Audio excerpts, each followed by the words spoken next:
கர்த்தருடைய பரிசுத்த நாமத்திற்கு ஸ்தோத்திரம் உண்டாவதாக.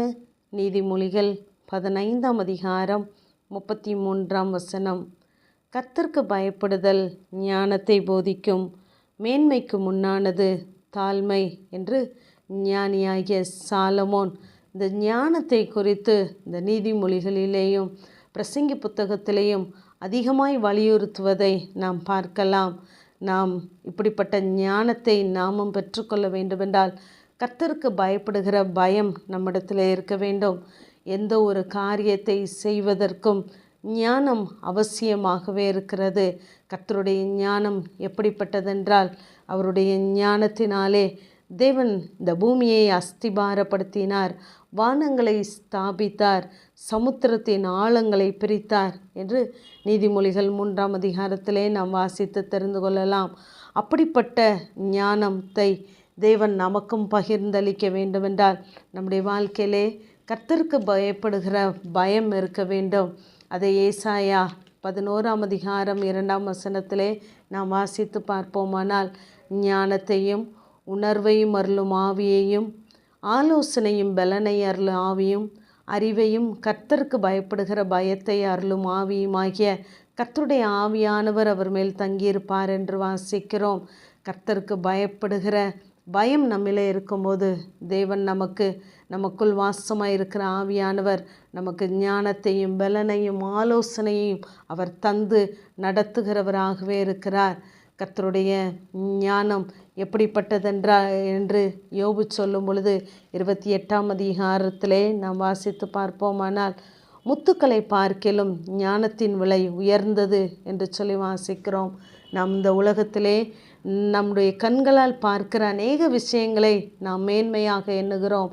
ஆனால் அவைகள் எல்லாவற்றை பார்க்கிலும் ஞானத்தின் விலை உயர்ந்ததாகவே காணப்படுகிறது.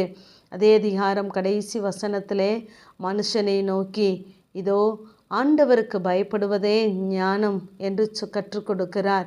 நாம் கர்த்தருக்கு பயப்படுகிற பயம் நம்மிடத்தில் இருக்குமானால் நாம் எதை செய்ய வேண்டும், எதை செய்யக்கூடாது, கர்த்தருடைய சித்தம் என்ன என்பதை நாம் அறிந்து கொள்ளுகிறவர்களாய் இருப்போம். அதை எபேசியர் 5ஆம் அதிகாரம் 15ஆம் வசனத்திலே, ஞானமற்றவர்களைப் போல நடவாமல் ஞானமுள்ளவர்களைப் போல கவனமாய் நடந்து கொள்ள பார்த்து என்று சொல்லிவிட்டு 17ஆம் வசனத்திலே, நீங்கள் மதியற்றவர்களாயிராமல் கர்த்தருடைய சித்தம் இன்னதென்று உணர்ந்து கொள்ளுங்கள் என்று சொல்கிறார். நம்முடைய வாழ்க்கையிலே தேவன் நமக்கு வைத்திருக்கிற ஆசீர்வாதங்கள் என்ன, கர்த்தருடைய சித்தம் என்ன என்பதை நாம் உணர்ந்து கொள்ள வேண்டுமென்றால் நாம் ஞானமுள்ளவர்களைப் போல கவனமாய் நடக்கிறவர்களாய் இருக்க வேண்டும். ஞானவான்கள் கர்த்தருடைய கிருபையை உணர்ந்து கொள்வார்கள் என்று சங்கீதக்காரன் சொல்லுகிறார். பவுலப்போஸ்தலன் சொல்லும் பொழுது, நான் கிருபையை விருதாவாக்குகிறதில்லை என்று சொல்கிறார். தேவன் நமக்கு தந்த கிருபைகளை, ஆசீர்வாதங்களை, வாக்குத்தத்தங்களை, நன்மைகளை நாம் அனுபவிக்க வேண்டுமென்றால் தேவ ஞானம் நமக்கு அவசியமாகவே இருக்கிறது. ஆகவே அந்த ஞானம் நம்மிடத்திலே இருக்கும் பொழுதுதான் தேவன் பாராட்டுகிற ஒன்றை கூட நாம் விருதாவாக்காதபடி அதை நாம் காலத்திற்கேற்றவாறு நாம் பிரயோஜனப்படுத்துகிறவர்களாய் இருப்போம். ஆகவே தெய்வ சமூகத்திலே நாம் கர்த்தருக்கு பயப்படுகிறவர்களாய் இருக்க வேண்டும். அப்படிப்பட்ட பயம் நமக்குள்ளே இருக்கும் பொழுதுதான் கர்த்தர் சொல்லுகிறார், உனக்கு மனிதனுடைய முகத்தை அவர் பிரகாசிப்பிக்க பண்ணுகிறவராய் இருக்கிறார். தேவன் தமது பார்வைக்கு நல்லவனாய் இருக்கிறவனுக்கு ஞானத்தை கொடுக்கிறாராம். அவருடைய பார்வைக்கு நாம் நல்லவர்களாய் பிரியமானவர்களாய் இருக்கும் பொழுது தேவன் நமக்கு ஞானத்தை கொடுத்து நடத்த அவர் உண்மையுள்ளவராகவே இருக்கிறார்.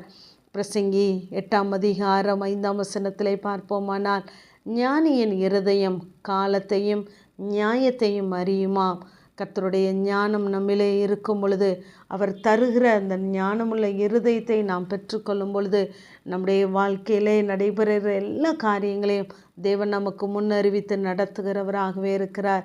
நம்மை உயர்த்துகிற மேன்மைப்படுத்துகிற தேவனுக்கு முன்பாக நாம் பயப்படுவோம். கர்த்தர் ஞானத்தை தருவார். ஆமேன். ஜெபம். பிதாவாகிய தேவனே, குமாரனாகிய இயேசு கிறிஸ்துவின் நாமத்தின் மூலமாய் உம்முடைய சன்னிதானத்தில் வருகிறேன். ஞானமாய் நடக்கிறவனோ ரட்சிக்கப்படுவான் என்ற வேத வார்த்தையின்படி ஒவ்வொரு நாளும் ஞானமாய் நாங்கள் நடந்து ரட்சிப்பை காத்துக்கொள்ள கர்த்தர் உதவி செய்யுங்க. இயேசுவின் மூலம் ஜெபங்க எங்கள் நல்ல பிதாவே. ஆமேன்.